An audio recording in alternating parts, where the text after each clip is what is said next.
is Stephen Farrell for the New York Times in Baghdad. I'm with Anthony Shadid, one of our correspondents in Iraq, and we're talking about the forthcoming parliamentary elections and how they compare with past rounds of voting in Iraq. Anthony, you've covered all the rounds of national elections here. How does it feel to you? How does it compare? Well, I think it's interesting in the past 7 years, often 7 tumultuous years since Saddam Hussein's fall, that these elections have come at critical junctures in the nation's politics. I think when you look back to 2005, that vote was more symbolic perhaps than anything else.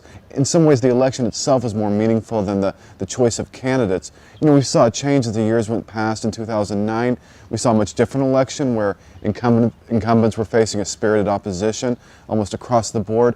We saw buy-in from groups that had set out the 2005 vote, take part in the 2009 vote, and now I think we're seeing something perhaps just as momentous in 2010. It's coming at a critical moment in the country's history as the Americans withdraw, as institutions are trying to be constructed, and the results themselves are as unclear as perhaps any time in the past 7 years.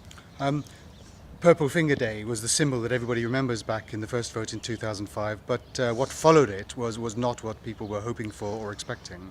That's right. Elections, especially in Iraq and especially these past 7 years, they've often exacerbated divisions rather than bridged them.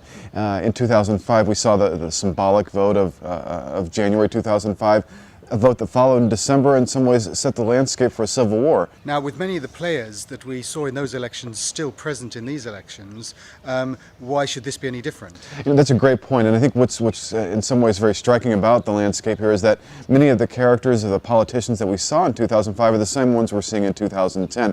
There has been a realignment of forces. There have been jockeying of coalitions, new partnerships formed, but the candidates themselves, people like Ahmed Chalabi, people like Ibrahim Jafari, they were there in 2003 and they're still here in 2010. Who do you expect to be Prime Minister?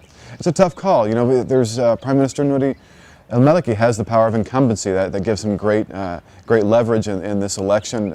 He's able to build on what he's done over the past couple of years. But I think what's remarkable in some ways about this election is that it is so wide open. Really, nobody a week before the election can say who the eventual Prime Minister is going to be.